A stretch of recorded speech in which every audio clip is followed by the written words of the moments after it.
Book title: Symmetry. The Science Series. Author: T.M. Caruana.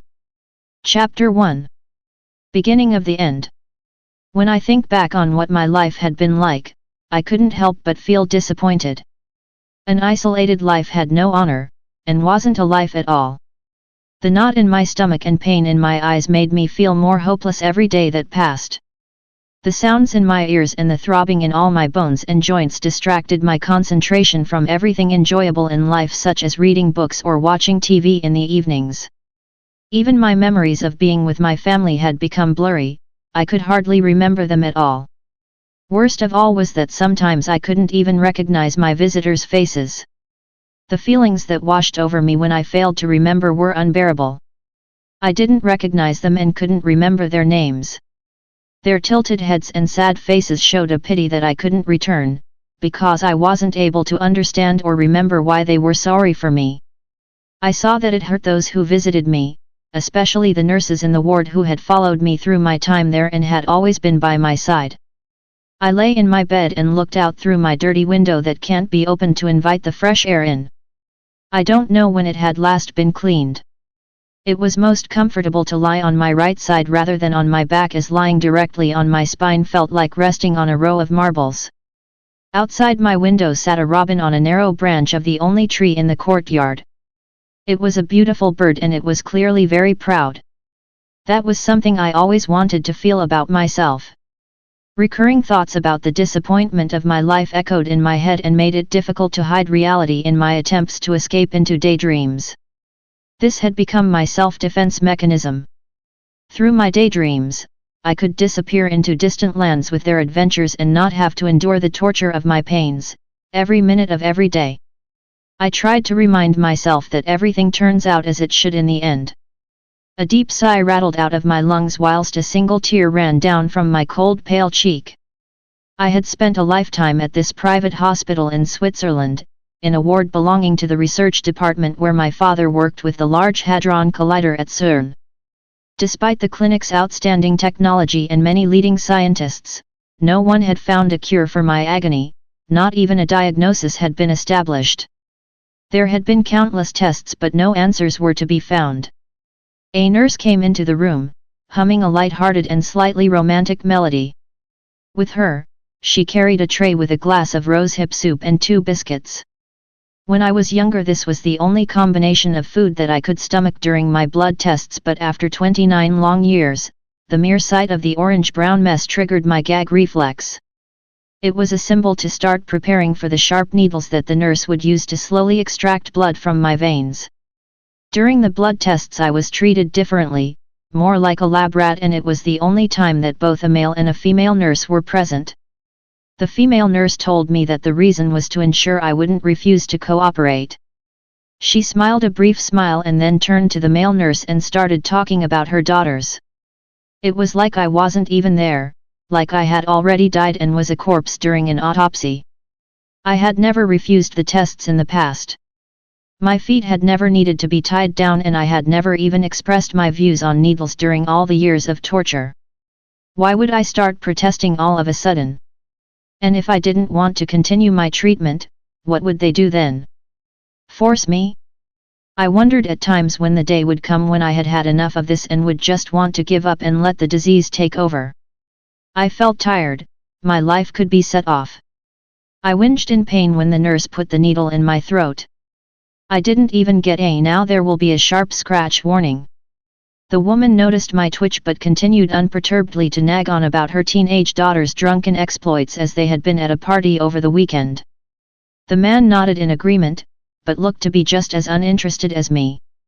The whole situation, the energetic woman, the extraction of blood and the sight of rosehip soup, month in, month out, just made me feel closer to death rather than give me hope of a better life. After the female nurse had filled the tubes with my blood, they both left the room without even turning around to say goodbye. I was unsure whether they were finished or if they would come back. They left me sitting on the bed with my shirt pulled down over my shoulders, baring my throat for several minutes. As I waited, a thought popped into my head: was there anyone who cared about me? Was there anyone who cared that I was a lonely girl in a bed all day, Every day? Well, there was someone. In the robust 17th century mirror next to the window I could see Vic's figure reflected as he stood in the doorway. My dear cousin, who had always been there for me, felt more like a big brother or a best friend than a cousin. He stopped by, every now and then, to see how I was doing and gave me words of encouragement to remind me of better times. Or at least it was what I wanted him to bring, but the better times never came, nor did my aches become less severe. He never brought the answers that I had long needed to hear. Instead, he sat long hours at the bedside and told the wildest stories I had ever heard, and sometimes he would continue with the stories until I fell asleep. It was his way of comforting and distracting me from my self-destructive thoughts. It helped, and during those nights which he spent with me, I slept less troubled. "You're in deep thought," Vic chuckled with a dark and mysterious voice, put on to make the comment a bit more dramatic. "You always read me like an open book," I replied cheerfully to try to avoid being forced to admit what I really thought. If he had known how hopeless I thought it all was, perhaps he wouldn't be able to find the strength to continue visiting me. Life would be miserable without him. Given my poor short-term memory, I was grateful that his face was always familiar. But I had hoped that his face wouldn't always be sad when he looked at me from behind the dark blonde fringe hanging down over his eyes. It always made me full of laughter when I observed how the fringe lived its own life and tore itself away from the otherwise backward gelled hair. Vic's drooping eyebrows and the strained smile showed compassion, but it was coupled with a certain admiration. I was important to him, and that was shown clearly in his expression. There was something special in his amber eyes, attention which I always found comforting. "Are you far away in a distant land where the sun always shines and the gold covers the whitest beaches?" he asked whilst he gesticulated with small and distinct movements to help me create a picture of his story. Vic knew me too well, and I knew that he wouldn't drop the subject nor get straight to the point. He was too gentle. For some strange reason I felt uncomfortable this time and had to look away from Vic, to counteract a crying attack that would be embarrassing in front of him. How would I be able to concentrate on his visit when the sounds in my ears howled like wolf cries? I decided quickly to focus my eyes on the floral wallpaper that had once been a summer yellow tone but over the years had faded to an ugly colorless and worn shade of its former glory. It reminded me of how many years I had spent in the same room, in the same bed and in the same situation. The room was otherwise not very interesting. It was no bigger than a bunker with a small toilet that wasn't even big enough to fit a bathtub, only a shower. Next to the toilet door, opposite the end of the bed, there was a dresser with two old copper candle holders with candles that had never been lit. There was a white Victorian chair to the right of the dresser in the corner. The cleaners always pushed it around and left it standing in different places when they cleaned the room. I slept most of the time when they were there and didn't formally inform the nurses about my displeasure over the chair's constant changing position. I wasn't exactly someone who would care about little things and adjusted quickly to changing circumstances. The curtains had been washed and rehung several times but never replaced. The short length of the room in relation to Vic's long legs enabled him, with only 2 steps, to quickly move over to my bed and comfortably sink onto the mattress with his grandpa sandals firmly on the floor. The silence lingered, allowing me to collect myself and give him a smile as a signal that we could continue the conversation. I looked at him and the warmth spread through my body, as always when he was in my presence. I don't know how to explain it, but I could certainly feel that his feelings were mutual. "How's the research? Have you managed to smash some particles together and create more worlds yet?" I asked with a playful sarcasm in my voice. "Well, actually, a little Big Bang has been created in one of the cylinders. But we have to investigate more to know that it didn't happen by accident. Once we have mastered the art, I will create a world for you." Vic tried to impress as he threw the last sentence at me with an equally playful sarcasm. The flaw in his comment was that he didn't believe in chance or something supernatural for that matter, but this was his way of showing humility. He stuck to Charles Darwin's theory that the strongest survives and lives on, or a more modern translation, the majority's opinion leads to the world's future development. Vic continued to talk about another matter instead, which turned into a murmur in the background as my thoughts focused on how extraordinary the man in front of me was. He knew I wasn't really interested in the topic because my knowledge of science was minimal. I was happy that he wouldn't drag out the conversation in long complicated sentences, something that would certainly make me bored. Vic's humility shone through every time he spoke. If I thought about it, I had probably never heard him say a single selfish or negative word. My admiration for Vic was out of both an emotional and professional fondness. He was very intelligent and had begun to help his father, who was my Uncle Benjamin, or Ben as we called him, with science research from a very young age. Vic mastered extensive knowledge in the field despite his age and, although he was 4 years younger than me, he was perceived to be as wise as a 40-year-old man. However, he had been blessed with the looks of a 20-year-old. The way age-weathered people can really prove unfair and, although the disease was often playing tricks with my memory, I always seemed to return to the terrible realization of my 30th birthday next year. Where had the time gone? Not that the time really mattered to me here, it was Vic I was worried about. He had dedicated his life to research, and to my knowledge, had never met a woman to share his life with. Just the thought of it developed a fear that this was probably because of me. It always gnawed at my mind. Given Vic's pleasing appearance, he shouldn't have had any problems at all with charming women to stand in line. He had a combination of a serious life, a sincere will and a personality which inspired feelings of security.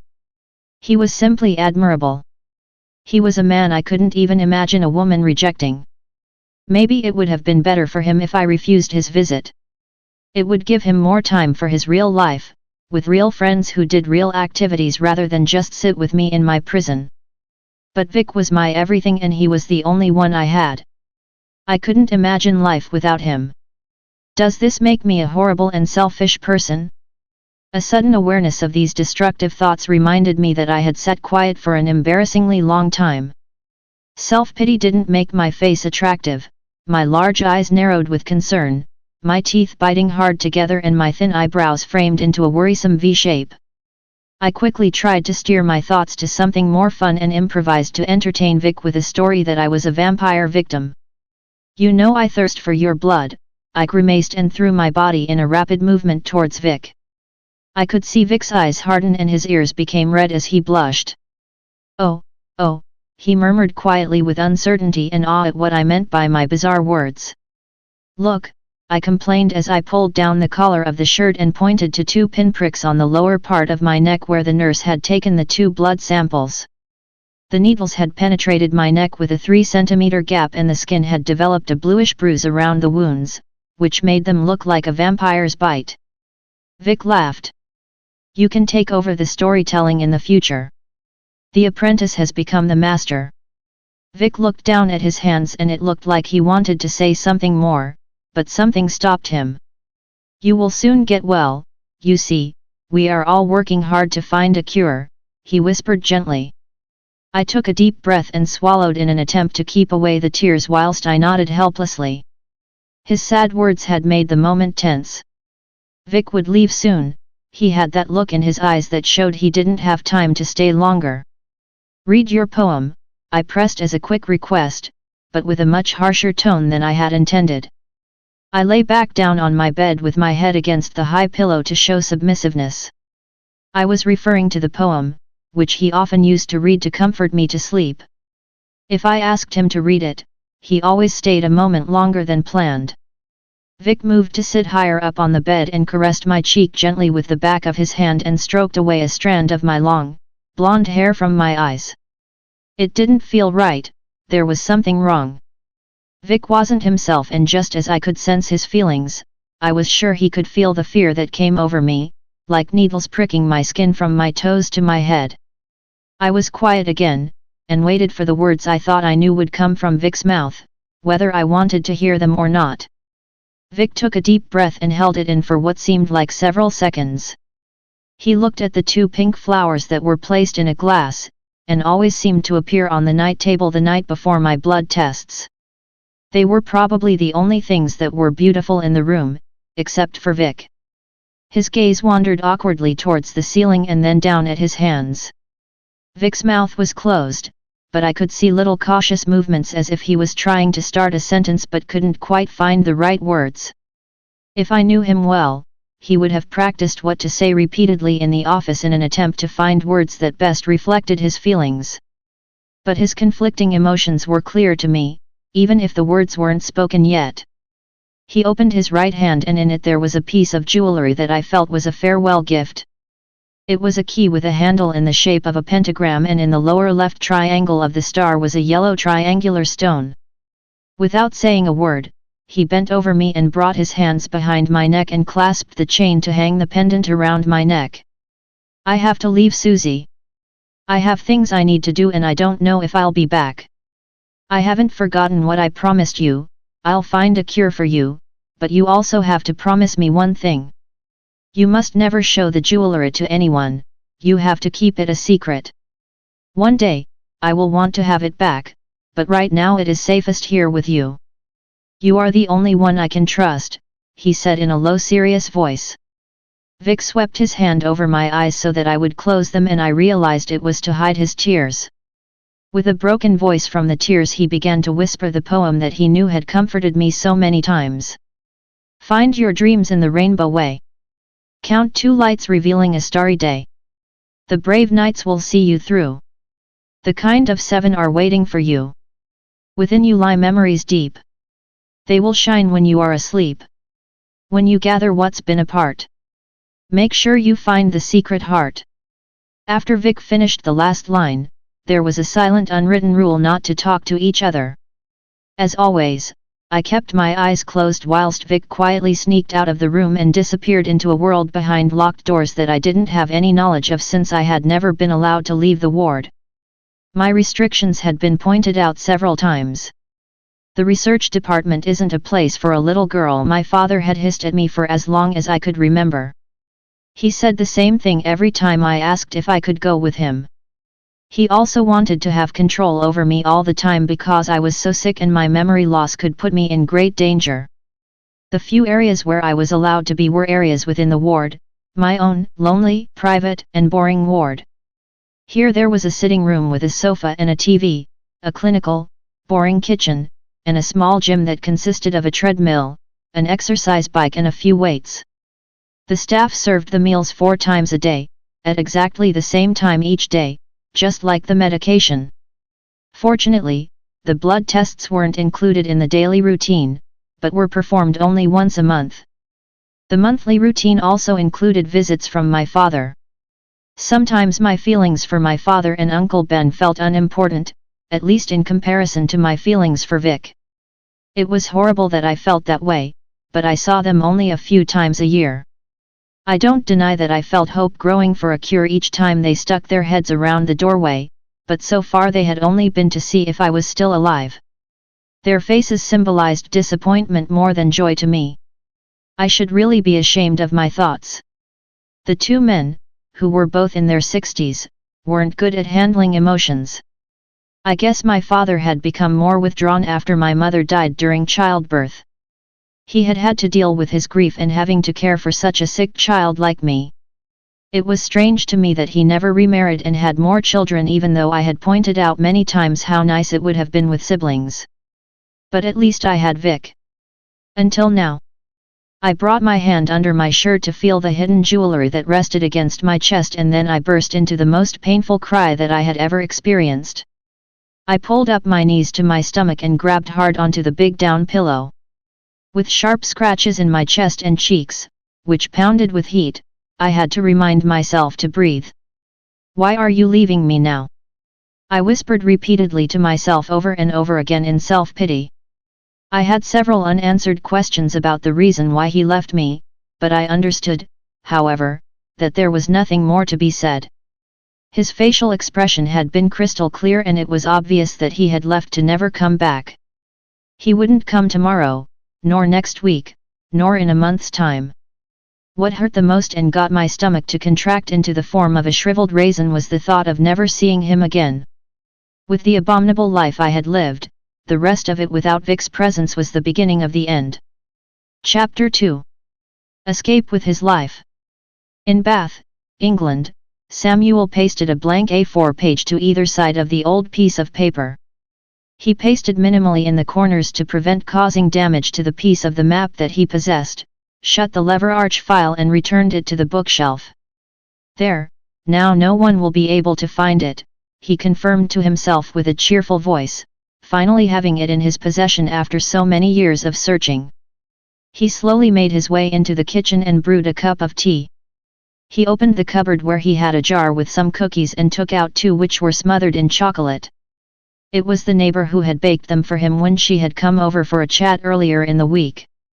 Since his wife died in a car accident last year, Samuel hadn't had much social contact with other people and appreciated the chats more than her baking. He wanted to call her now when he was in such a good mood, but realized that he would never do it because of his feelings for his late wife. He still felt like an insecure cat playing with his first mouse when he tried to make contact and develop feelings for someone else. This was a deep-rooted feeling that would probably never go away. He had decided to spend the rest of his life in solitude. After all, it was his fault that she was dead. He should have been honest about who he was from the beginning. To be able to protect her, he should have been near her at all times, near enough to hear her every breath. Samuel sat down on the sofa, sighed and looked down at the fabric of the cushion on the kitchen bench. Harriet had reupholstered it just a year before she died. His heart felt heavy when he thought of her. He sat silent for a while and breathed in the vapors from his mint tea. He could hear the ticking of their old cuckoo clock, tick-tock, tick-tock. He gazed towards the curtains that she had also sewn.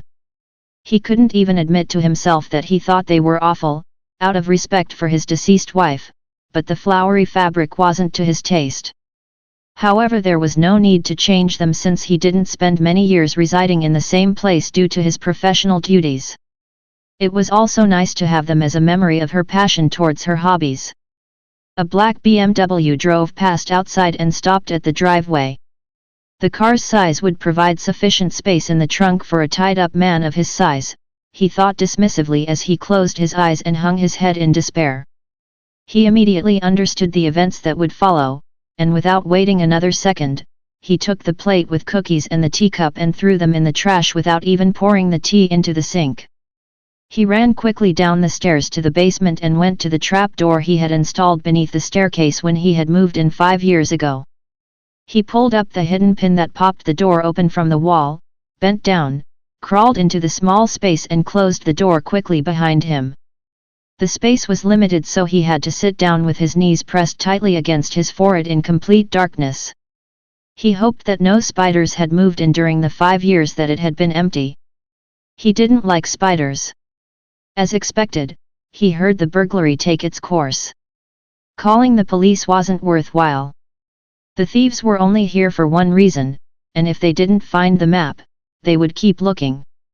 Now he had to move again, which he wasn't looking forward to since he had found the area appealing in its own way and he was starting to enjoy the newfound relationship with the neighbor. But it was to no avail. Even though he had been able to simulate a normal life, he was very clear about his duty. It was the most important duty he would ever have in the world, and it didn't come without its consequences. The treasure must be returned at any cost, and so he understood how important it was that the map was safely hidden from the intruders. He didn't want more people to suffer. When the time was right, everything would be returned to its origin.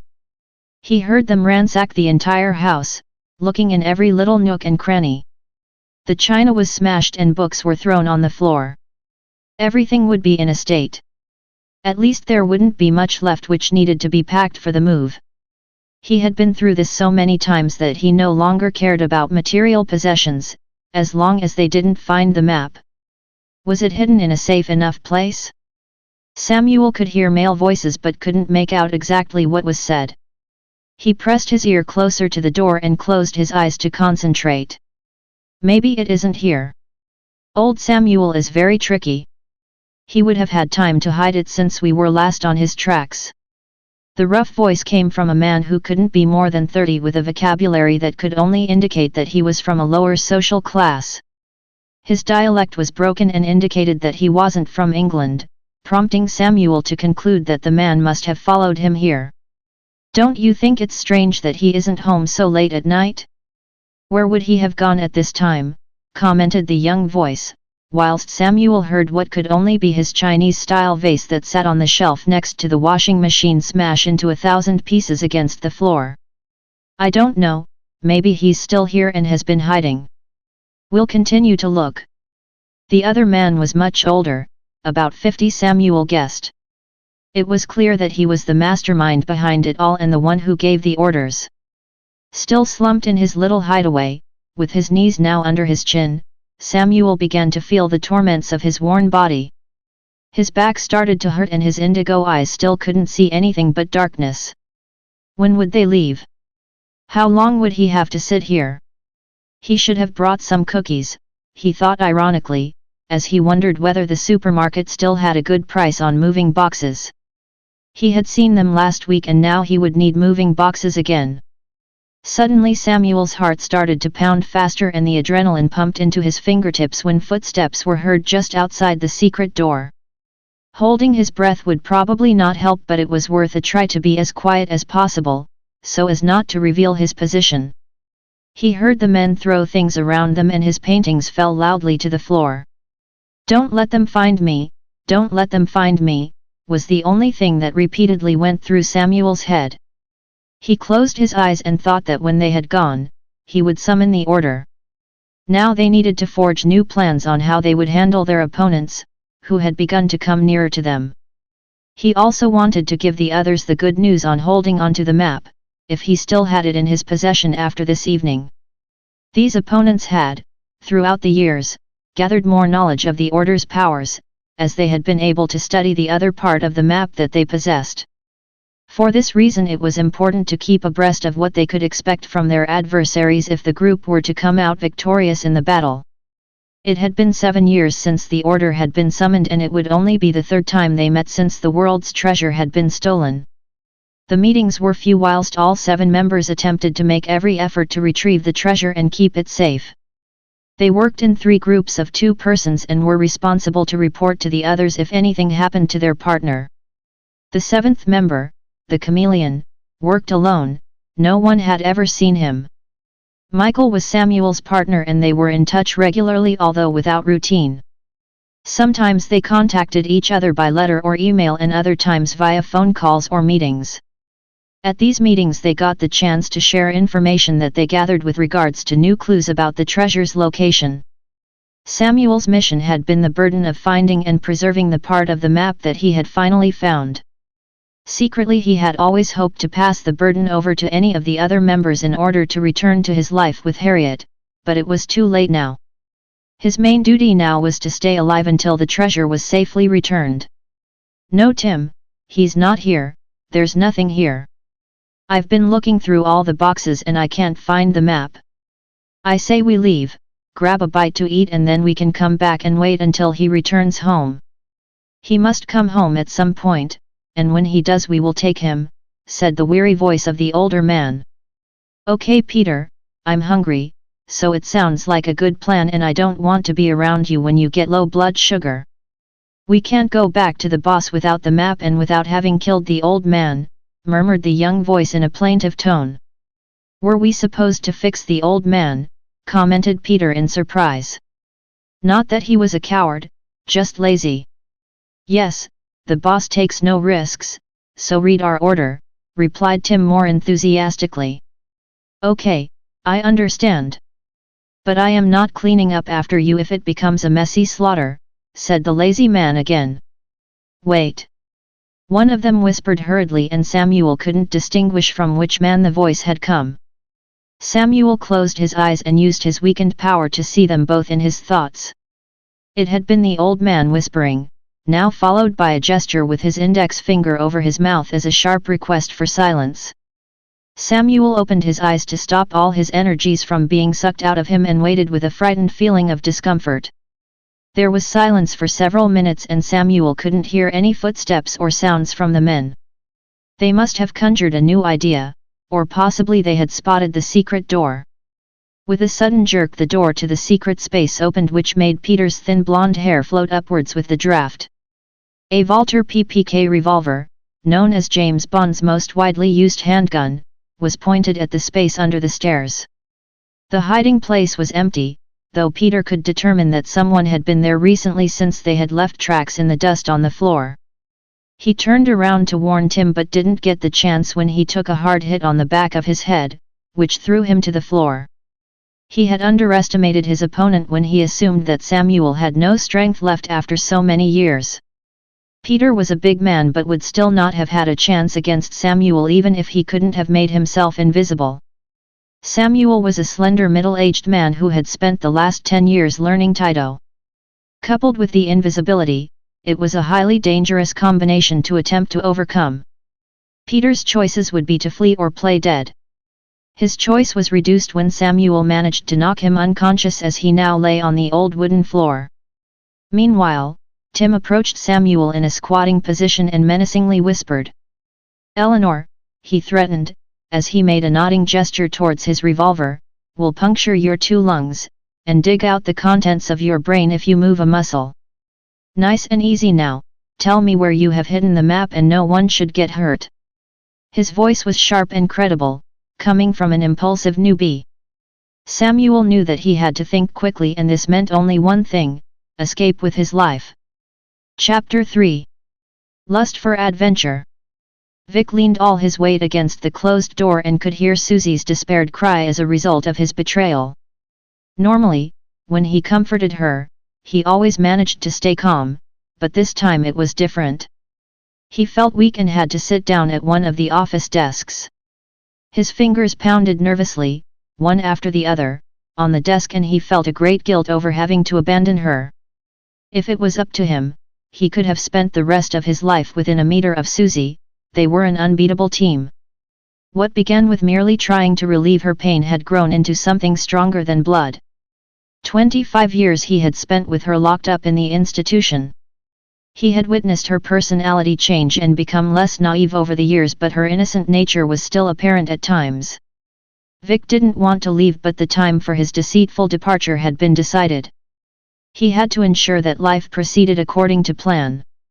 Hunched down on the black office chair, his legs rested on the floor and his face lay in his hands whilst his elbows rested on the desk. He wished to hear Susie's weeping cease. He wanted to leave the office with the knowledge that she would feel content enough without him. He knew it was unlikely, he was important to her. But where he was going, she couldn't follow. If future plans went his way, they would hopefully see each other again. Her last 25 years had given attention to him and only him.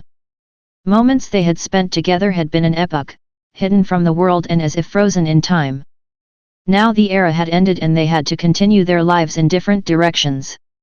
The farewell hadn't been with enough dignity, but it had been conducted to his best ability. His cowardly action would haunt him, but he deserved it. It was an impossible thought to have to endure, seeing the pain and suffering in her innocent eyes, when he hurt Susie so badly. However, he had to decide and keep his course. After having wandered up and down the office, conjuring images of Susie's suffering in his thoughts, he stroked his fingertips over the door that led into the ward, closed his eyes, took a deep breath and rushed through the door that led out to the engine room. He must get far away from this world that he would now leave behind. I had been lying awake for 2 hours staring at the full moon, calm but still suffering, without being able to fall asleep.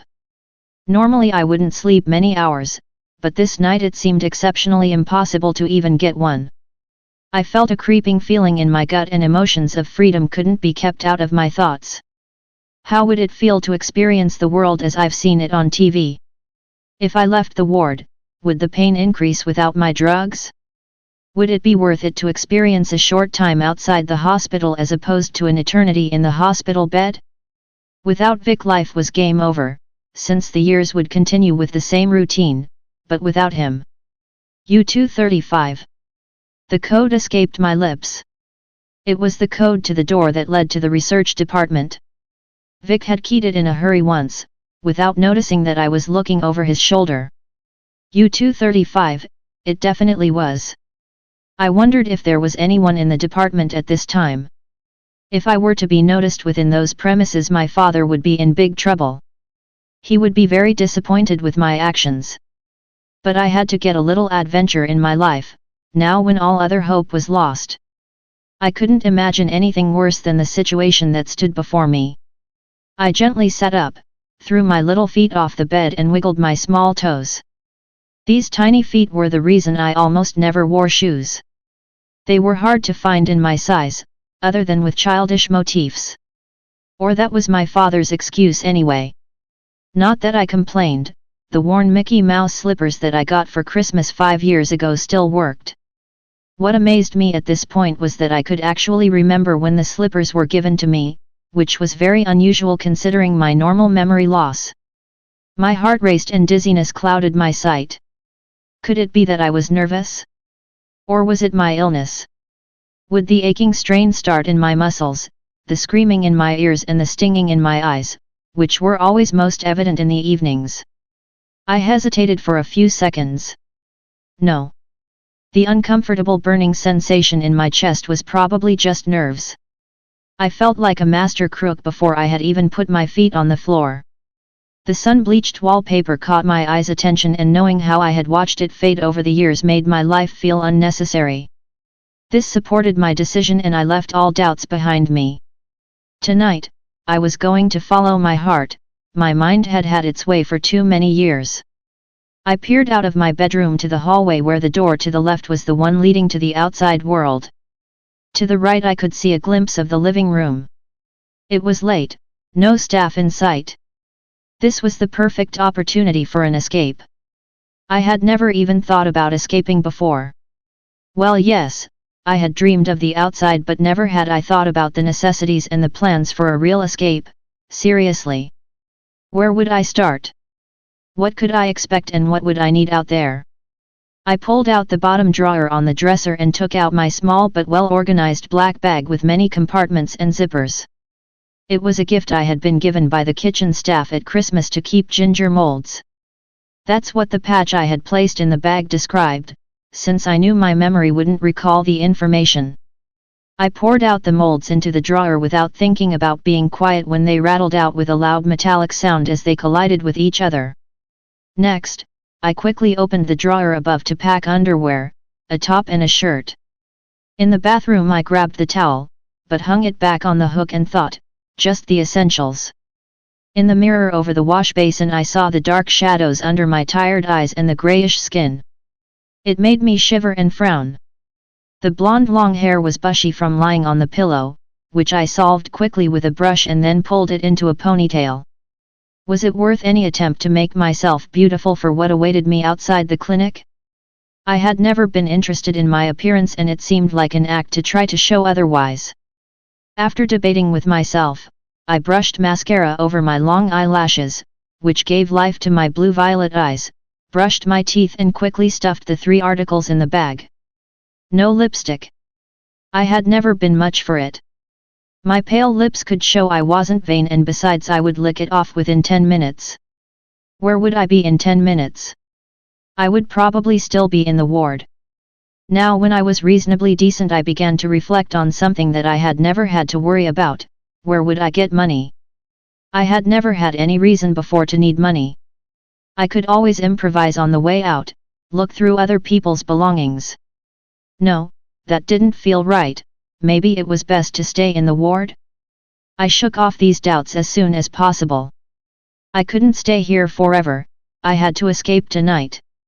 The idea that I would forget that Vic had said farewell tonight and die of grief when he never came back, was too daunting.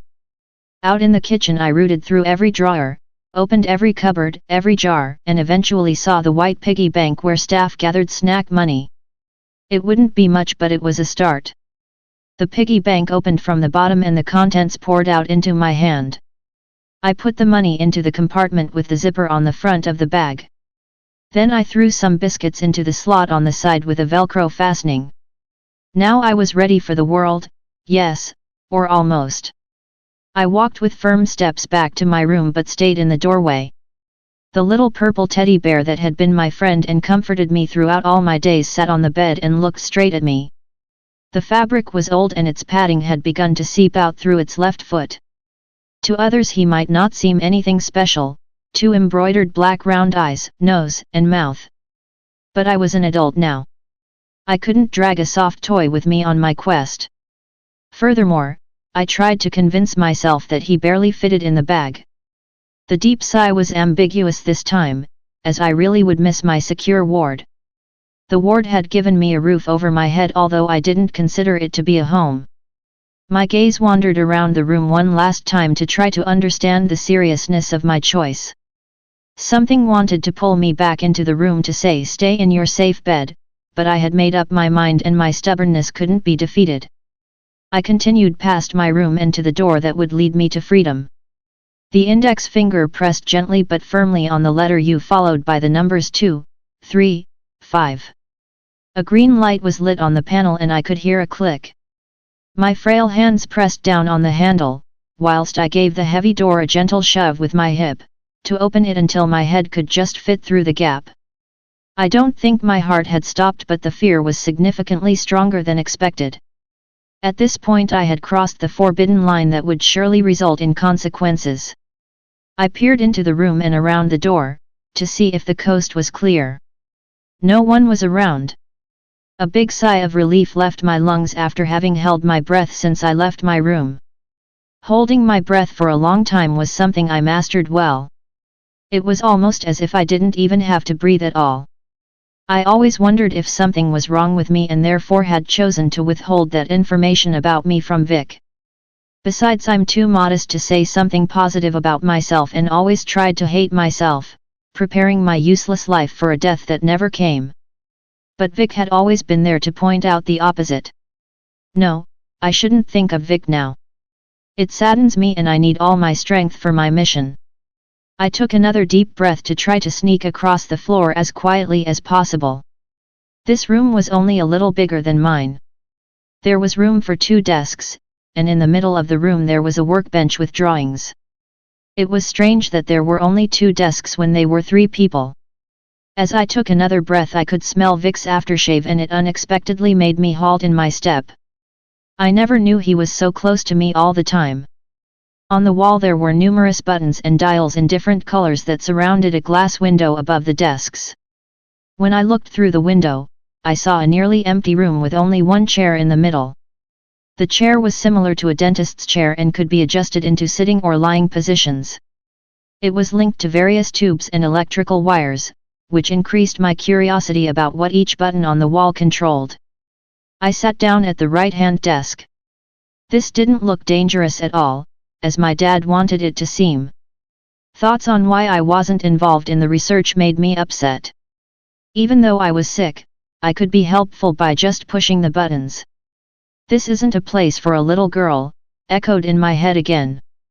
Shaking my head, I took a new breath and looked around amongst the objects on the desktop.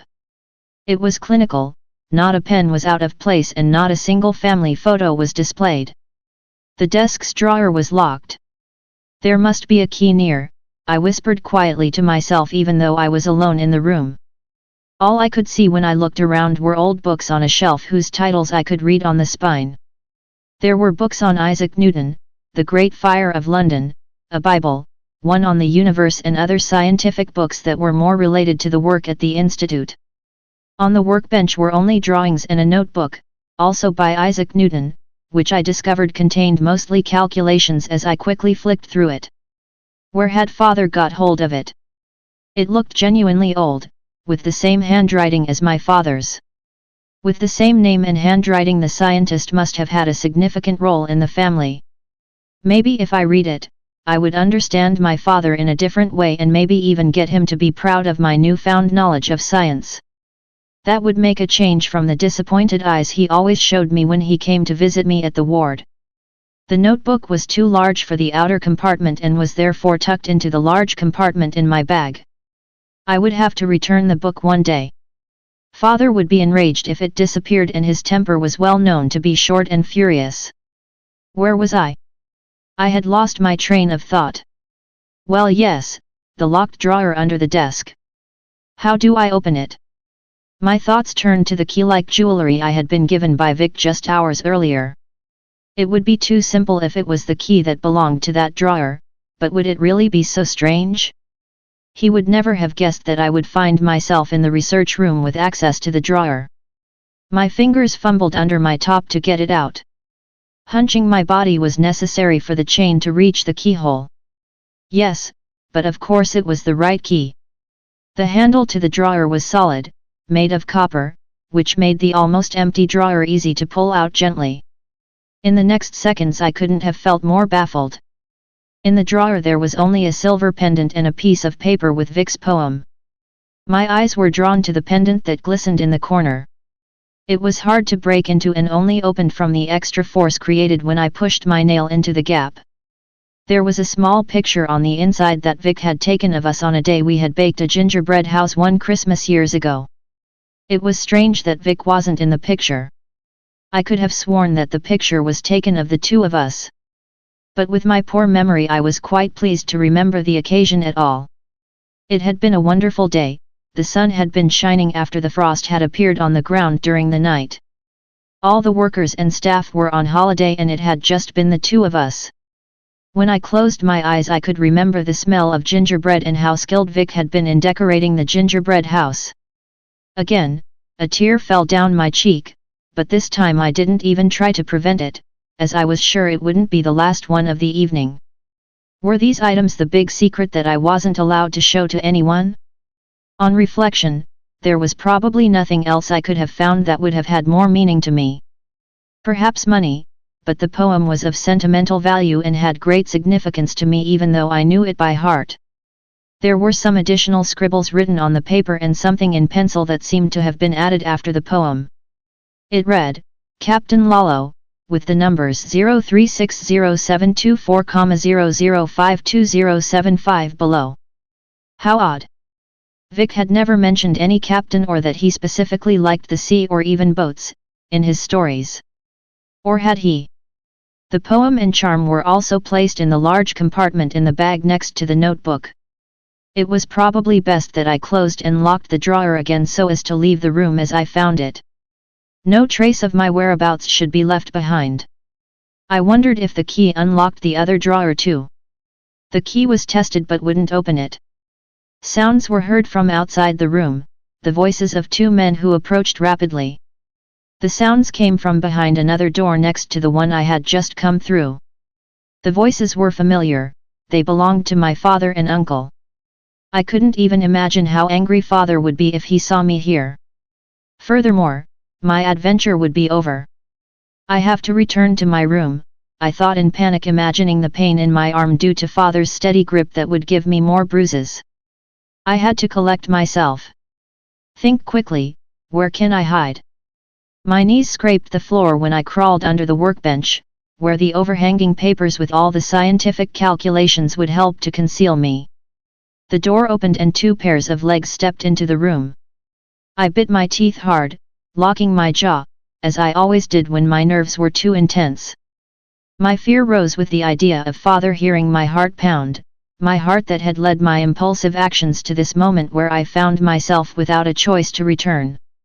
It was as always stubborn and filled with a lust for adventure. Chapter 4. The Summoning. Samuel didn't waste his time on unnecessary words and disappeared out of sight to reappear with his right arm around the younger man's neck. His muscles were firmly wrapped around him in order to stop the blood from circulating and the air from entering into his lungs. The man grabbed hold of Samuel's arm and quickly bent forward to throw Samuel's lightweight body across the floor in a heap on top of the older man's body, which was still lying unconscious. Samuel was quickly up on his feet again in a rocking Taito posture with knees bent, right hand at his waist and the left straightened in an attack-ready position in front of his face. He threw his body down towards the floor and with support from his right hand he shoved his legs against the young man's knees, which made him fall on his back. Samuel could master the art of Taito, but was equally aware of his weight disadvantage. He only went into battles he could win with ease so as not to lose too much of his power reserves, which he needed to get out alive. He backflipped towards the revolver that had been pushed aside against one of the house's wooden pillars, tucked the revolver in his belt and vanished once more. He was gone again, a deadly wandering ghost. The man breathed nervously. He gazed around trying to protect himself against any new attacks.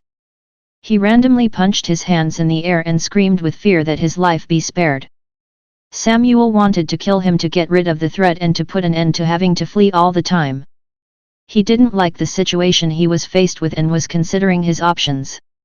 He wasn't violent by nature and didn't like having to harm others. In this case, the others was an evil villain who would deserve it. But he decided to spare him this time. Time was limited and Samuel rushed up the stairs to the bathroom where he had his medicine cabinet. He took 2 painkillers and sat down on the toilet lid to ponder. He had to plan and didn't have much time. The young man could come upstairs any second after noticing he wasn't being attacked.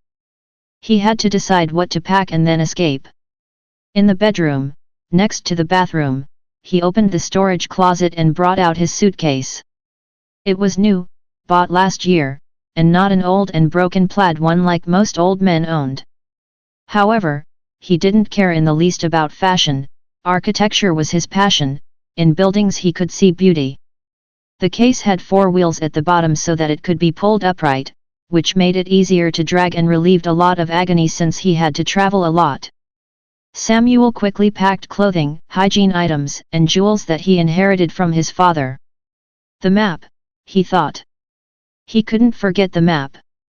In the office he located the lever arch file from the chaos on the floor, which the 2 men had created in their savage search for the map.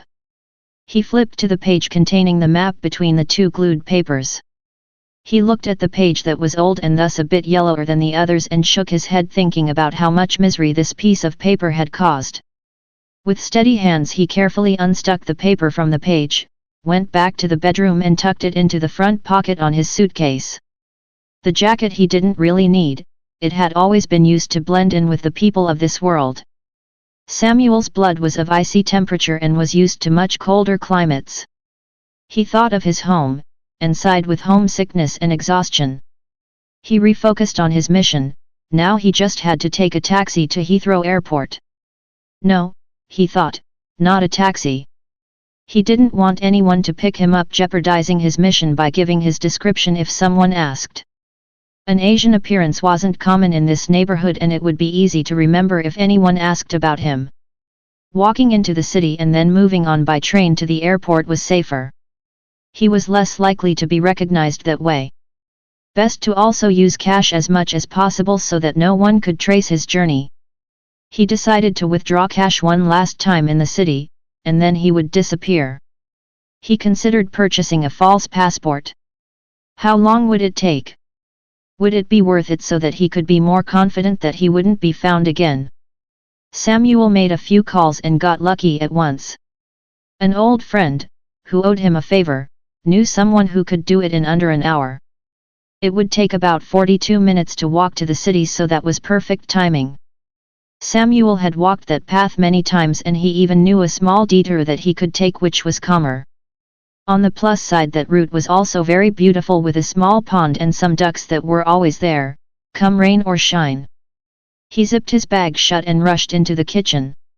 It was probably wise to bring along something to eat, as the journey could be long.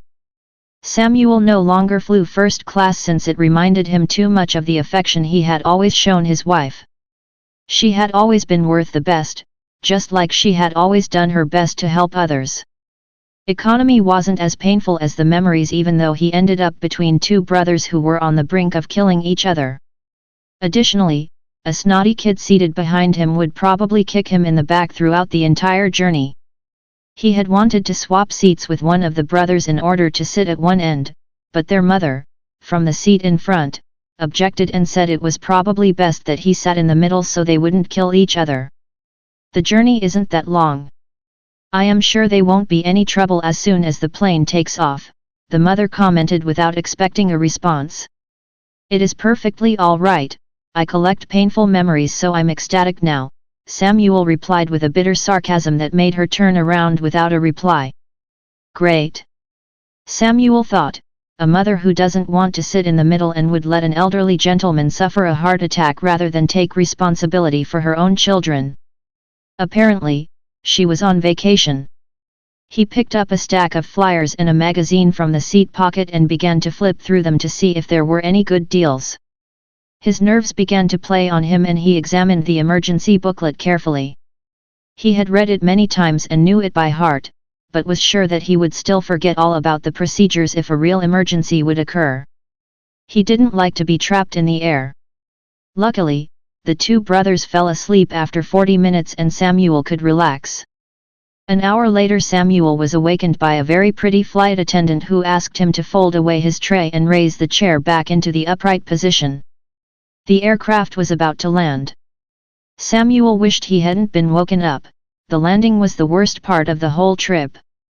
The old part of Malaga Airport looked the same as 7 years ago, the last time he was summoned to a reunion of the Honorary Night Order. This time it was Samuel who had initiated the reunion to gather the members since he had found the map. Normally the gatherings occurred once every decade and were unpleasant events as most of the members didn't agree over anything and never got along. The gathering comprised of 6 participants from completely diverse backgrounds.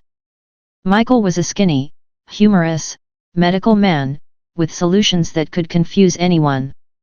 His long wavy brown hair matched his yellowish eyes and made him look more goofy than serious. He wanted to appear tough, but would run like a scared hare in a hunt if confronted on his attempted heroic deeds. Despite this, he had a kind heart that Samuel knew he could trust. For the most part, Samuel chose to spend his time with him, as he didn't see eye to eye with Taurus, who was like a nasty wolf in the dark night. Renowned for his desirability to women, Taurus had what might be called an ideal appearance. His skin was smooth even under a microscope with a golden tone and bronze-brown hair. These color characteristics would make one guess that his eyes were brown, but they had an unmistakable emerald green color. He didn't speak much and remained quiet throughout the summons except for occasional comments where he always managed to sound remarkable as he spoke. Samuel couldn't remember if he had heard his voice more than a few times. The reason why he was in the Honorary Night Order surpassed his understanding, but the chameleon must have had a use for Taurus, otherwise he wouldn't be a member. Hunter was the only one who had contact with the chameleon through short phone calls. Hunter was also the informal group leader, the one who kept everyone under some form of organized control. He was the obvious choice since he had authority in his voice and, in addition, he held all the information provided by the chameleon. He was strong, incredibly talented with weapons, and there was no one who could outrun him. Leo was the one who always came up with the wisest remarks. He was the most protective and also the most understanding of the group's various characteristics. Even though he was an exceptionally skilled magician, he used his spells with care and only in emergencies, as if he wanted nothing to do with what could be considered his dark side. The rule to magic use wasn't only a policy for this world where all of his powers were fading, but also for his home world where his powers would be unlimited. At first encounter one could immediately realize that he repressed many secrets that lay like a blanket of guilt and grief over his shoulders, which had an iron grip suffocating his life's passions. The last member was Cora, the only female, however she balanced out being in the minority with her wisdom and experience. She was like the most precious crystal. A glance at her soul through her ember eyes captured you in a moment of enchantment that no one wished to be released from.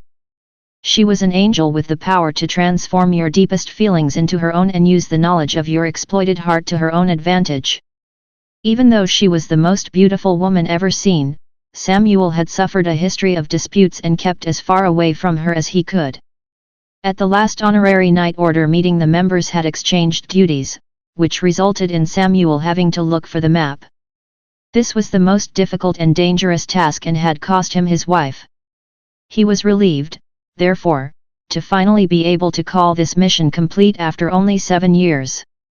Taurus's uncooperative character obviously and unfairly excluded him from the draw for the different duties, and he solely had the responsibility to track the treasure, Susie.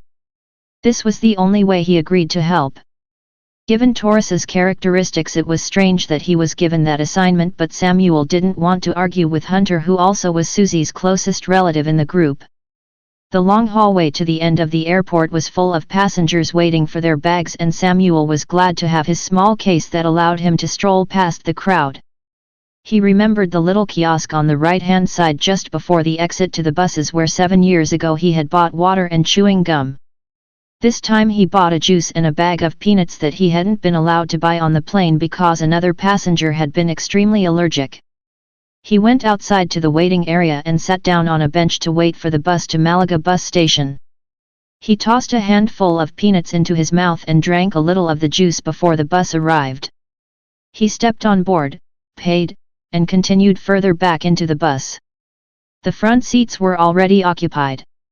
The bus set off and Samuel got a clear view of the new part of the airport through the window.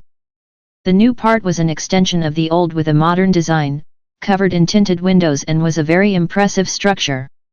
It wasn't long before Samuel arrived at the bus station, where he walked up to till 14 to buy a ticket to continue his trip to La Línea de la Concepción.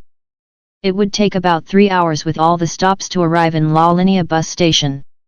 The stops were always in the same places: Fuengirola, Marbella, and Estepona before La Línea.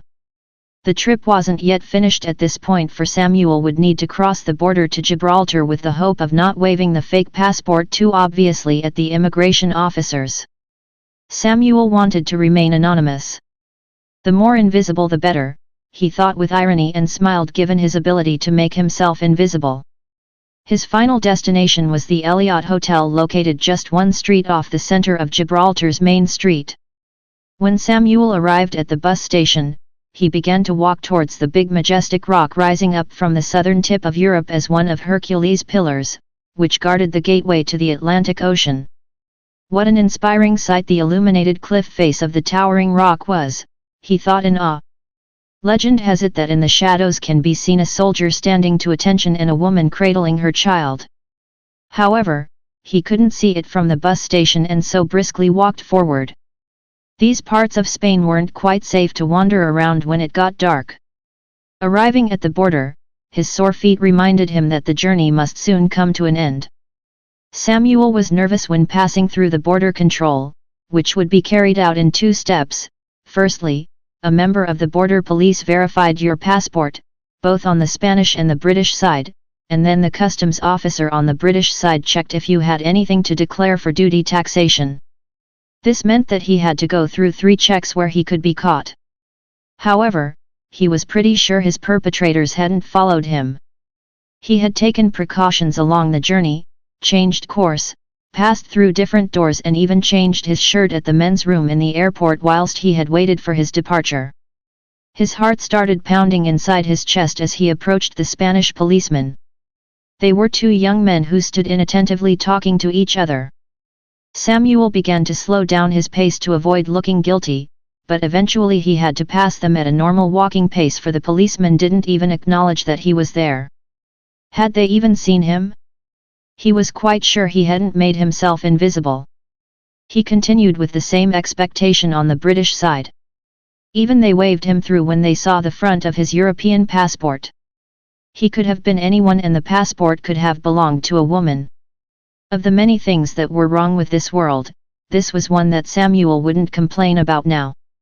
His luck continued when white taxis were lined up, waiting around for customers just a few meters away after the border.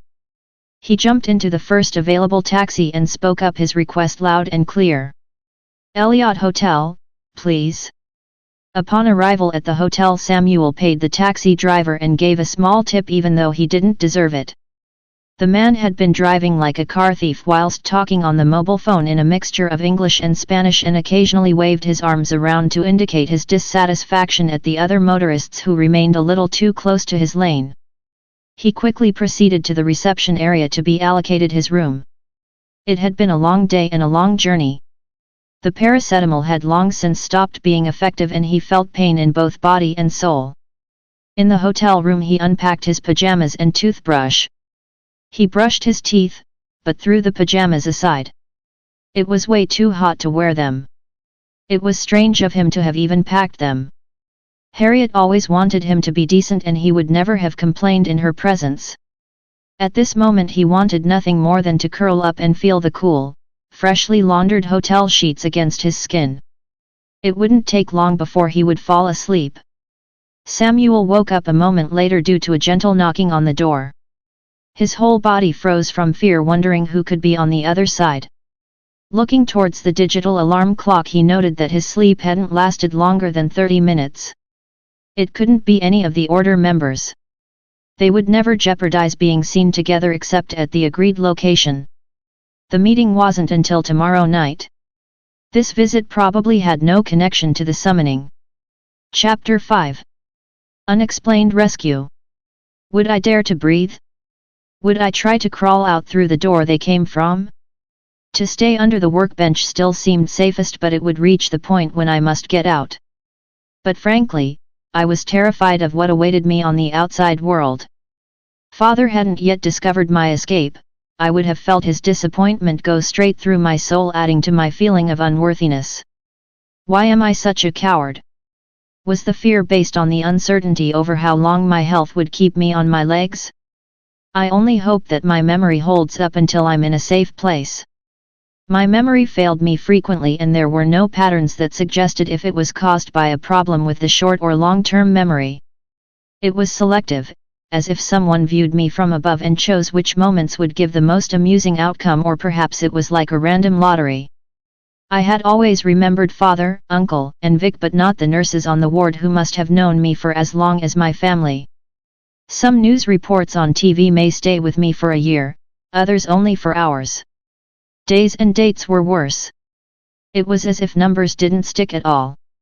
Perhaps it was down to my photographic memory, because sometimes I remembered faces but not the names, and the prick of the blood samples but not the time they had been carried out.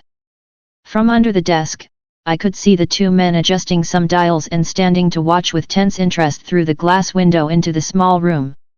Do you believe me now, Ben? Have I managed to prove my theory to you after so many years? I could hear my father speak.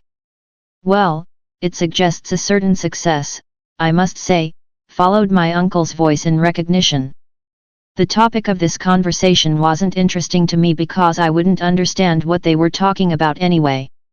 I came back to my senses, trying to form an escape plan, until the next strange comment broke my concentration. I would never have thought that it would have taken 400 years to see the first glimpses of hope, muttered Uncle's low voice. And many have paid a high price for our greed, he continued in the same low, plaintive tone. No, don't start on this issue again. You are a scientist and you understand that sometimes a few have to suffer in order for the majority to prosper, Father explained with a disconcerting satisfaction, which I had never heard before and which increased my level of fear towards my mission. What is missing in the formula? Could it be the speed at which Susie's blood collides? Is the blood not hot enough? Or has it to do with gravity? He continued to debate, more to himself than to Uncle Ben. Maybe the power stone is a contributing factor which must be near the blood for it to be activated. Now it was my uncle's turn to try to contribute to the research. Stupid, don't you think I understand that? But you know very well that Samuel disappeared with the yellow stone as we returned to Earth through the black hole portal, Father said disrespectfully, slating off his little brother to clarify that his suggestion was of no help. So they were still trying to find a cure for my disease, or what was the research they had accomplished?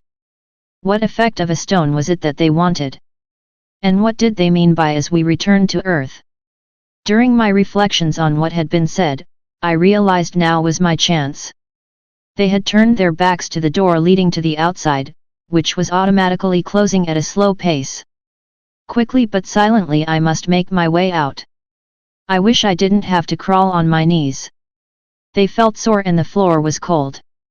The first meters were the hardest, but just a little bit further and the room would be left behind. It was nice to get back on my feet. Yikes! A long corridor of stairs that led up to a closed door about 20 meters away. Stairs, I had heard of them. They would make my knees just as sore as the cross-trainer in the gym, and my physique wasn't in the best condition. I felt the agony in every step, and I couldn't be happier when I saw the final step behind me. The door was locked but fortunately could be opened from my side. As I closed the door behind me I noticed a sign reading, "Restricted Access." I turned to view the room I had entered and felt stunned by its grandiosity. The room was massive, with wires, pipes and tubes, high up in the air that could be reached by a yellow metal staircase. It was clinically clean, with an array of buttons lit in green and red and a dull buzzing sound that could be distinguished from the cries I usually heard in my head. What I saw in front of me was one of the engine rooms to the Large Hadron Collider. That was an easy guess since Vic had told me about this contraption. What baffled me was the fact that I had thought it was located in another building. I was in a private hospital on CERN's premises and would expect there to be other wards with other ill patients. Was I the only patient here? Was I even in a ward? Did the rest of the staff here even know I existed? It surely didn't seem so. Gathering from the restricted access sign, it seemed like I had been a lab rat trapped for research, tucked away as a national security case. I could understand that I was useless when so ill, but I would have thought that Father could have found another use for me than this horrible fate. This realization of my status increased my fear to another level, and I understood the importance of getting out quickly and undetected. There was no one around. There should be emergency signs with exit in white text in green boxes that would indicate the direction of my next move. Drafts of air stroked my cheek on the right-hand side, and there was a large double glass door with white text written over the doors which read, "Entrance." It was even better than the emergency exit sign and would lead straight out to the front of the building. My legs carried me amazingly quickly and sturdily, considering the spaghetti sensation I felt after climbing the stairs, across the floor without stumbling. The doors opened automatically as I approached them. Now I stood on the outside of the building and was able to feel, for the first time in my life, fresh air. It felt like, I didn't really know what, but it was wonderful. It was fresh, like when you open the refrigerator, though not with the smell of old foods or onions. My lungs had probably never taken a deeper breath and enjoyed it. I wished that time would stop at this moment, to stand quietly for hours, so I could embrace the soft breeze against my cheeks. But there wasn't time, and I had to run far away before my father discovered that I was missing. As my eyes wandered from the glass doors, I noticed the car park. 2 white vans were parked in the closest possible spaces right in front of the building, on the other side of the railing. I didn't even attempt to memorize the number plates. I wouldn't remember them even if it were to save my life. A large opening in the fence towards the road was just about visible in the evening gloom a few meters away. It could be reached via a sidewalk along the building wall to my left. A high-pitched sound suddenly woke me out of my observations. It was such a loud noise, it was the siren. People appeared and began to panic amongst themselves behind the glass doors, which could clearly be seen, as the light inside was very strong against the dusk outside. My heart began to gallop. They must have noticed my absence. I had never felt so scared yet excited at the same time. Would I only get this far? Would they catch me and take me back, or would I even return voluntarily? But people didn't say I was stubborn for no reason. The sidewalk towards the fence seemed a lot further now as the circumstances had become more hectic.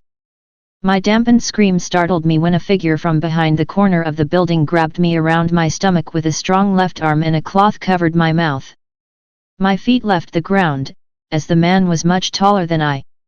A stench of burnt leather and blood from his hand began to sting in my nose through the cloth. No chemicals appeared to be involved, only heat pressing on my skin.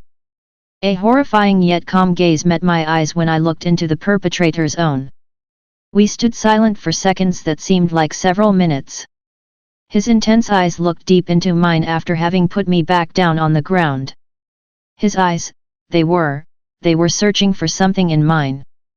But what were they looking for? Recognition? An acknowledgement? He moved his hand slowly from my mouth to his own with a gesture to indicate that he commanded continued silence. "Get in the car," he hissed between his teeth and nodded towards the car parked behind him, hidden along the side of the building. I had a growing feeling that I should recognize this person, whose familiarity didn't match the fear I felt about the situation. He interacted with me as if he had known me all his life, as if he thought I knew him. Was he one of the many nurses from the ward? My memory couldn't have been so cruel. If I had seen this perfect creature before, I must have remembered him, or at least remembered the feeling my heart created as the warmth was burning holes in my chest. I stood paralyzed by his appearance. It was stupid of me to stare, and he must have noticed my astonishment. He grabbed hold of my hand when he had clearly understood that I was both amazed and confused by a stranger with such hostile body language, yet with a preserved beauty that made the earth stand still. Again his grip affirmed that he had taken my hand many times before. The steady grip wasn't too hard to be a forced grip or too soft as the shyness of strangers who have just met. His hand was hot, near to scorching.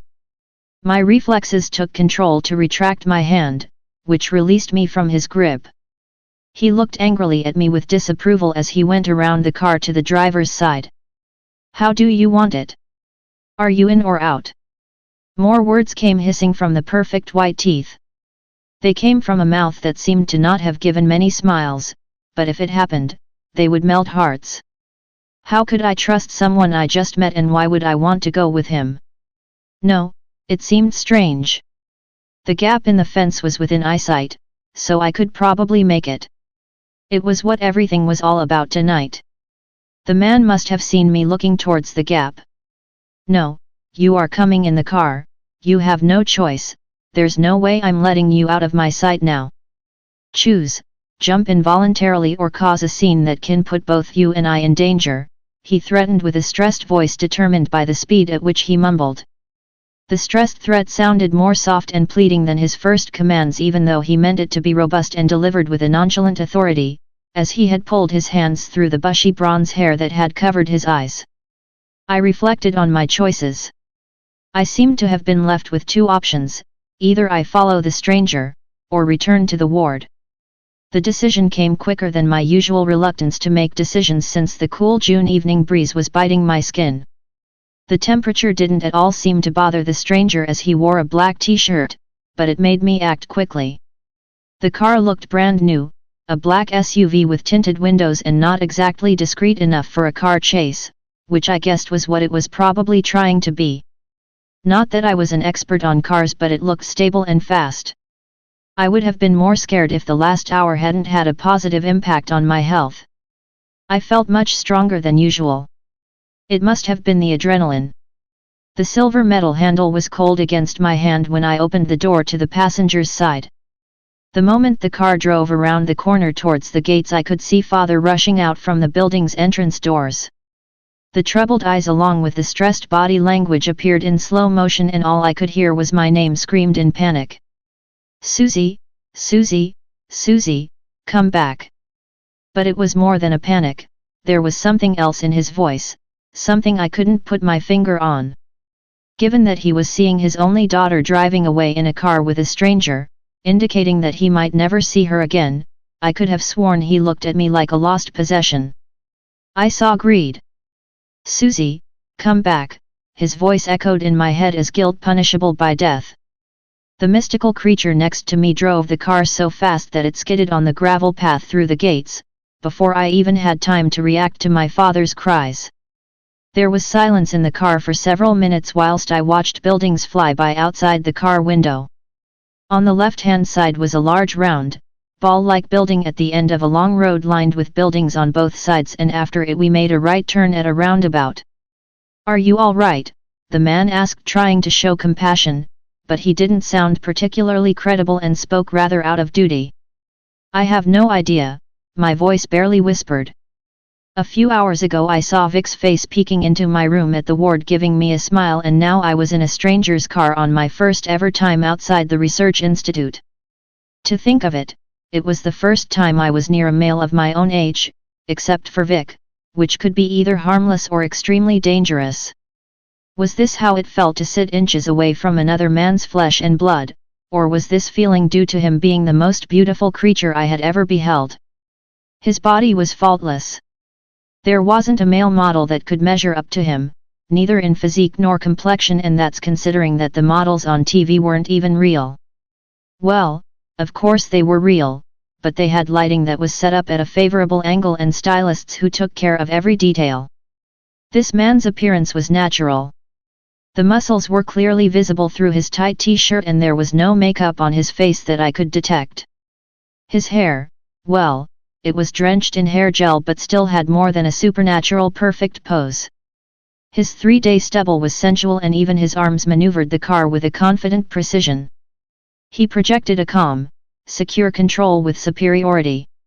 "Yes, I'm fine," I replied slightly louder to the same question so as not to seem inferior to him. "Are you sure you're all right?" he asked again to make sure that I meant my words, and this time with sincere concern. He took a new grip of the wheel since the leather had begun to give off smoke from the heat of his hands. It was the first time I spotted the cuts on his right hand. The blood seeped out of 3 straight wounds. It was fresh and hadn't coagulated fully with bubbly effects as if it had boiled from the inside out. I dared not even ask why he had them and assumed my concern would be in vain because he didn't seem to be the type who would provide any answers. "You have a small bag of crisps in the glove compartment, you need salt and it's your favu." He stopped his sentence without completing it. He must have realized that I was staring his way. I was embarrassed of the heat that rose inside me all the way to my ears. He must have seen me blush. I reached into the glove compartment, not because I was hungry but because I felt weak and salt had always increased my ability to concentrate. The crisps were cheese and onion flavor, my favorite flavor, which the stranger seemed to have been aware of. This situation felt completely surreal. "Are you going to hurt me?" I asked slowly, immediately regretting my question since I didn't really want to know the answer. Either he would hurt me, and then it would already be too late, or he was helping me, and then the question was actually another. "Who are you? Where are you taking me? How did you?" My questions fumbled up in one breath, which seemed to blend together and without waiting for an answer to the previous question. "Time will tell, Taurus, home, the chameleon," he replied nonchalantly rather than with the turmoil of his previous appeal. He seemed irritated, without appreciating the quiz. It was as if I had no right to ask. I remained silent, pondering over the answers he had given. They didn't give me more clarity at all about the situation. It didn't help that I had also forgotten the order in which I had asked the questions. But what I gathered was that his name was either Taurus or the chameleon. Right now I wished he were a little more willing to give explanations. If his agenda was to help me, he could at least have been more talkative. "My name is Susie." I tried some small talk and hoped it would catch on for him to return the same information about himself. To confirm his name, for example, would have been a good start. "I know." Those were the only few words I got in response as he kept his eyes focused on the road. I couldn't understand why, but he sounded disappointed that I had introduced myself, maybe even angry. But it was also clear that he didn't want to provide any information. If I wanted to know anything, I would have to drag it out of him. He glanced nervously at the side mirror and back again to the rearview mirror. From a sharp turn 3 streets behind came a white van at full pelt with flashing orange lights and sirens. We turned abruptly down a side street to the left and took a turn to the right to proceed in parallel with the main street. We were being followed. It must be my father who had come to save me. Or would he really save me? I would be locked up in the ward again. Even if father wouldn't punish me for this disobedient adventure, I still didn't want to spend any more time in the hospital. No, I'd rather die than be taken back to the same bed with the same faded wallpaper and the same pitiful eyes on the nurses' faces. I kept a firm grip on the handle above the car door and my left hand clenched onto the edge of the seat to keep me in place as the car was thrown between the traffic. The road signs that flew past had one common denominator: airport. Airport. "Are you taking me to the airport and out of the country?" My voice stammered in haste at the reluctance of that thought. I hadn't planned every possible outcome for this evening, but even if I had, it would never have involved leaving the country. The idea had at most been to be on the run for a few days and then return to the ward to prove to father that he could trust me on the outside once in a while. If the escape proved successful, perhaps it could bring some other perks, but leaving the country was petrifying. Could he really take me out of the country? I had no passport and no money. "You were never good at trusting me, ironic that this time you have no choice." The man's sentence was brief and mysterious, which appeared to be a consistent pattern. Now I felt really uneasy. Did this mean that I had known this man previously? Who was he? Furthermore, he states that I couldn't trust him in the past, but also apprises that I have no choice. Was I kidnapped or rescued? The situation was absurd. The car sped through the darkness and towards a sign on the roof of a large building that started to become visible from the car, Crown Plaza. The car didn't change direction and went straight to the hotel's private car park. Once in the car park and a few meters past the entrance, a garage door opened for the car to enter almost as if it were programmed. The door closed behind us and it became pitch black. The man opened the driver's door, which emitted a dim light, and stepped out. How silly of me to think that we were going to the airport, I admitted as I stepped out of the car and slammed the door behind me. Not tonight, he retorted, smiling arrogantly, and handed over a passport that he retrieved from the side compartment of the car door. I flicked open the passport and, sure enough, there were all my details. My blue eyes, though they were actually leaning towards violet, my height, name, and Swiss nationality. There was a picture that looked exactly like me, but I had never taken the photo. A lump formed in my throat. Whoever it was that I had in front of me, he was clever, he knew what he was doing and made no mistakes. I was a puppet in his play, a hamster in a wheel that could only wait for the next instruction. Shouldn't I have a fake name since you are kidnapping me? I questioned, keeping my chin high to not seem scared and to try to gain respect by pointing out his mistake. A brief release of air left his lungs from what seemed to be amusement. Kidnapping, you say? He asked me, and I could tell he felt hurt by my choice of word. Why did I get the feeling that his good and bad demons struggled to remain under control, a ticking bomb of emotions that could explode at any second? Yes, kidnapping, I say. I verified the status I had given this mission with a stern pirate-like voice that I had learned from Vic's storytelling. I would never. You are free to go if you please, he declared and pointed at the garage door. I viewed the solid door and realized I would have to bring out my big boots to be able to push it open. As my hand gripped firmly around the metal handle at the bottom of the door, I saw him squat down and he stared at me with his suffering gaze, which made me fall to my knees and surrender. This time he didn't touch me. I can't let you go yet, he whispered softly with regret and pointed to a door on the garage's other side before he himself started to make his way there. The man's confusing actions didn't help make my understanding of the situation any clearer. A fake name is pointless. Isaac would never report you as kidnapped since you don't exist. He finally answered my previous question, and without further explanation he opened the door from the garage leading to the hotel's reception. The two young women, who sat in the rear rooms, came quickly rushing towards us with excited smiles and only had eyes for my mysterious kidnapper. Good evening, Taurus. What adventure have you been up to this night? Inquired the older of the two, holding on to a key in her right hand. Unusually, the key was an old standard key instead of the plastic card that had replaced them as the technological era had had its success. The other girl stood right behind the older woman's back, where I could only catch a glimpse of her black, chaotically styled hair. When she approached, I had registered that she must have been one of those eccentric goths with the meaning of life as the focus of most of her discussions. The numerous piercings couldn't be counted during the brief moment I saw her, but I managed to count up to 7 around her ears, mouth, and nose alone. The clothes weren't much to evaluate, everything was black. In the next second, the first woman saw me and I could see her eyes widened and her smile turned to a sour frown.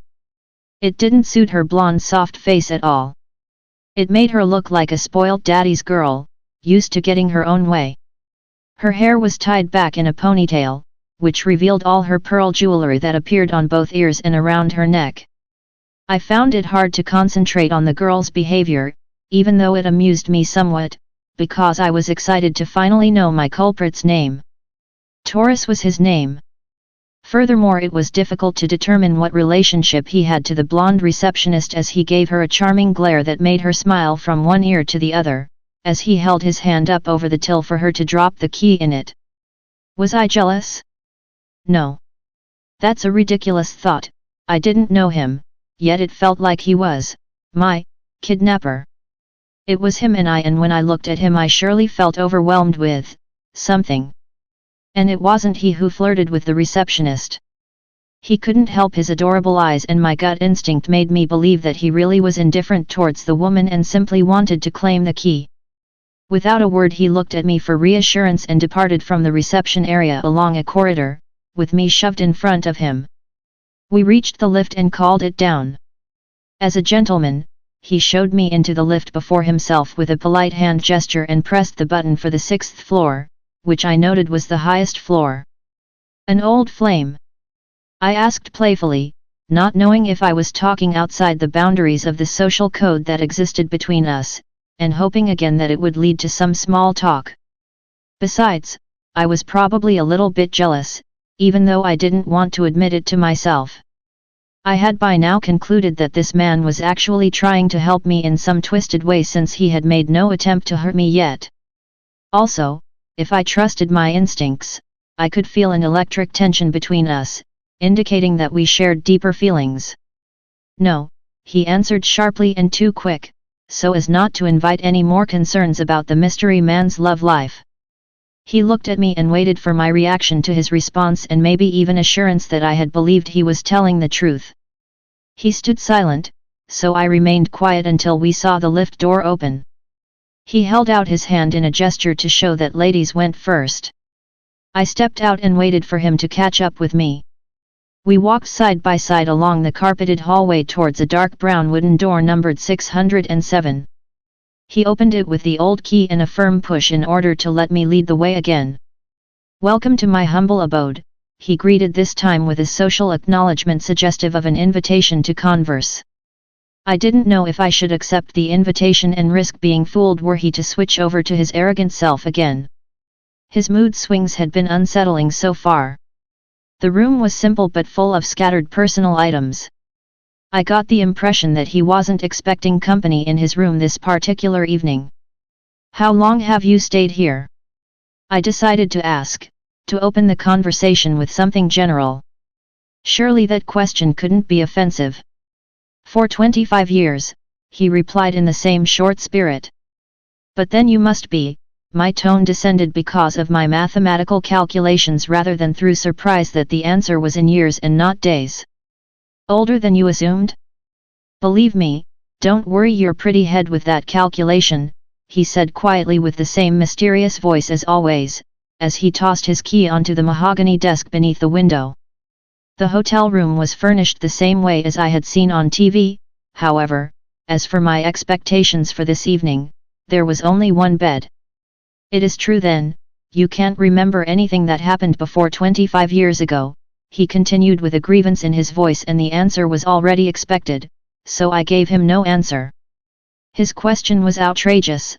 I didn't even remember what happened last year, let alone what happened 25 years ago, and besides, I would have been about 4 years old, so instead of answering his silly question I responded with a counter-question. "What is it you want me to remember?" I murmured in an attempt to make my voice interesting and mysterious to match his. Unexpectedly, he sat quietly for some seconds, determining a good answer. He stood up abruptly, again he seemed in anger, and stormed into the small bathroom to carry out his needs without closing the door. Embarrassed, I tried to look the other way and sat down on the edge of the bed with my back to the door. The strident sound in my ears had resumed after having been absent since the sirens at the institute.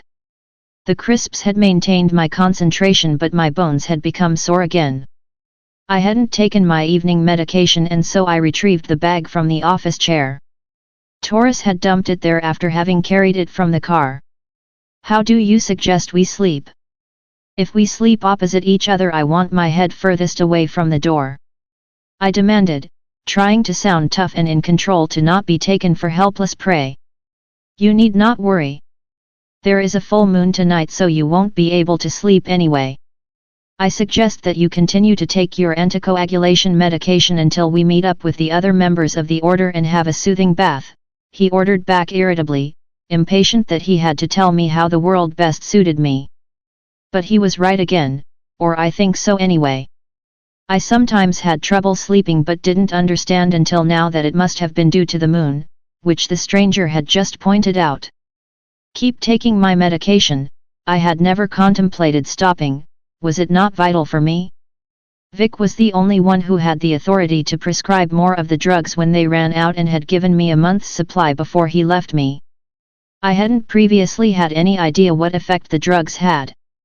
How would the anticoagulation help my pain? It sounded rather as if it would have the opposite effect.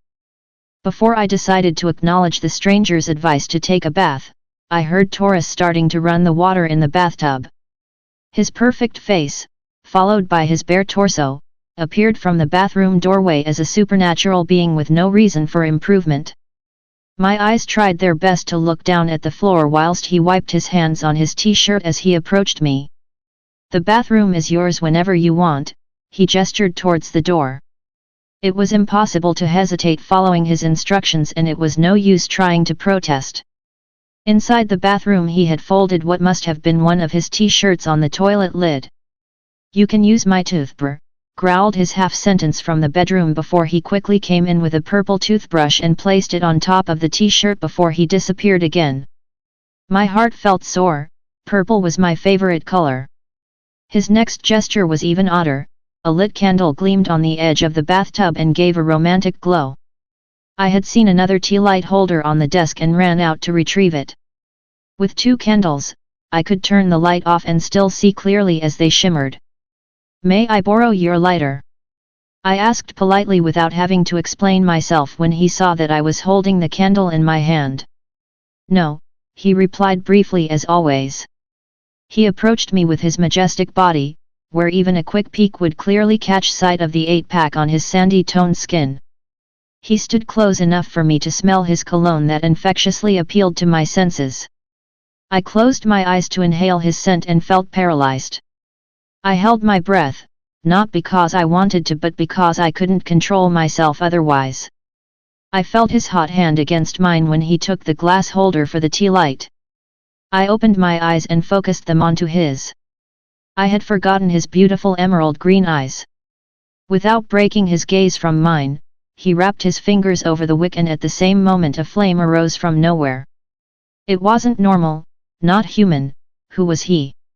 This explained his burning body heat. This whole evening had been so unreal, so insane that I couldn't bring myself to be either scared or impressed. I had a feeling in my gut that I couldn't abandon.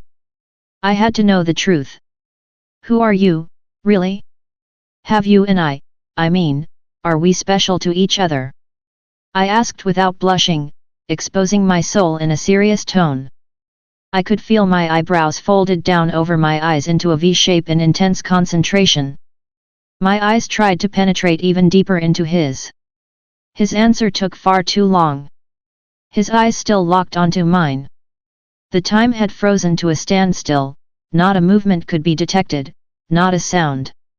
"No," he answered after thorough consideration, so low that I almost couldn't hear him. "I am here out of duty to take you home safely, that's all." The sound was like a broken record on repeat, as if that was his programmed answer.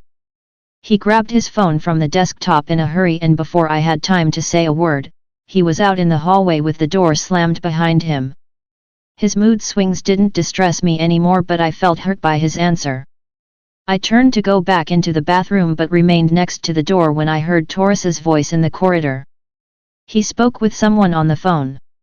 He spoke softly, but my hearing had improved considerably since the morning and I could hear most of the conversation. "We are at the safe house. For when has the order been summoned?" he asked eagerly and seemed in a hurry to get rid of me. "Someone needs to release me because I don't know how long I can be close to her without burning something to the ground." The voice was more protective now. He wanted to complete his duty without mistakes. "Something isn't right. She is weak and has forgotten everything that happened more than 25 years ago and yet my strength has increased since she came near me. I think she must wear one of the power stones." The confidence in his voice was apparent. He was talking to someone he could trust with his life. His superior must either have great power or a lot of money to control a man like Taurus, a man who didn't seem to take orders from anyone if it wasn't important. "No, I haven't forgotten my duty, Hunter," he replied irritably, and then there was silence. I hurried in and closed the door so as not to reveal that I had overheard in case he were to suddenly come back. The bath was relaxing and the soreness in my joints was numbed. He had been right again. Was there really a part of me that I had forgotten? Who was I and why couldn't I remember anything? After the bath, I dressed in Taurus's t-shirt. It was purely black and way too big on me, which made it hang to my knees. I brushed my teeth thoroughly and combed my fingers through my hair. I observed myself in the mirror. I looked tired and I freed my hair from my ears to appear more attractive. Soon I would be on the other side of the door, my body near his. I myself was surprised by my desire towards this stranger. I wanted nothing more than to feel his hot skin against mine. I must pull myself together, and I had already been stupid enough to ask about our relationship and received an embarrassing answer. He had already confirmed that we didn't share a romantic relationship with each other. "What on earth are you doing with my bag?" I hissed abruptly after leaving the bathroom and discovering Taurus rummaging in my bag. In a rage he showed me Vic's poem and quickly placed it on the desktop so that it wouldn't catch fire. My heart started a heavy beating in my chest when my thoughts recalled my dear cousin, but I was still furious that Taurus had taken the liberty to go through my belongings. "What is this?" he fumed, more frustrated than I had seen him before. "You have one of the 3 parts to the map. It has been missing ever since you were brought to Earth. Have you possessed it all this time without saying anything?" he continued with a louder and more furious voice, and he hadn't finished. "You have a power stone as well, isn't it so?" "I know because I can feel it." He was yelling now. My despair at his sudden aggression struck hard at my confidence and my breathing grew quicker until I almost burst out in tears. "I don't know what you're talking about, that's a poem I've been given." I had to stop myself. Firstly, I hadn't really been given the poem, it was stolen from Vic's desk drawer, and secondly, I felt my tears about to emerge. I felt dizzy with misery and had to sit down on the bed. This time, with my back to Taurus, staring at the beige wall. I focused all my strength, but the tears trickled like a river down my cheeks. It had been too much to digest in one day and I had to cover my hands over my face to hide my ugly grin. Taurus said nothing more and sat down quietly on the opposite side of the bed. I wished I could hear his thoughts, or have eyes in the back of my head to see if he would come up with further attacks. Instead, I felt that he threw something small and soft behind my back. His footsteps firmly approached me but passed straight by, continuing to exit the room. "You shouldn't sit in the moonlight," he commented briefly, and were the last ashamed words I heard before he was out of sight. The moonlight had found its way through the window and shone on my skin, portraying the rainbow's colors, as reflected in a calm lake. Why would it be dangerous for me? It was the only thing about me that was beautiful. I wriggled and turned my hands to behold how the colors played over my arms, the indigo more predominant than the others this time. I was angry with Taurus too and didn't want to take his advice. Then I remembered that he had thrown something behind me and I turned around to see what it was. It would have been too light to be my bag, but too heavy to be the poem. The sight of what it was made my tears resume, now more than ever. It was Novice, my sweet, cuddly little purple teddy bear. It was the best consolation I was able to imagine. It was my own dear friend with the torn left foot and the same black eyes. I knew it would have made me annoyed that I couldn't remember who had given it to me, but right now it didn't matter. How Taurus had got hold of it was a mystery since I had left it on my bed. But like everything else, it didn't matter. I just wanted to hug it and feel the old fabric softly sweeping against my cheeks. After the first overwhelming moments with my old friend, I couldn't comprehend my feelings for Taurus, who was being erratic. He had a hard facade, however he was still caring for me in a peculiar way. Since I had met him earlier this very night I had felt much stronger and I could think more clearly now than ever. I held the bear's stomach tightly whilst I stroked the fabric. He must have punched a hole through the window to my room in order to retrieve the teddy bear. It could have been the reason that his right hand had bloody scratches. But why? Had he really been looking for something else in my room?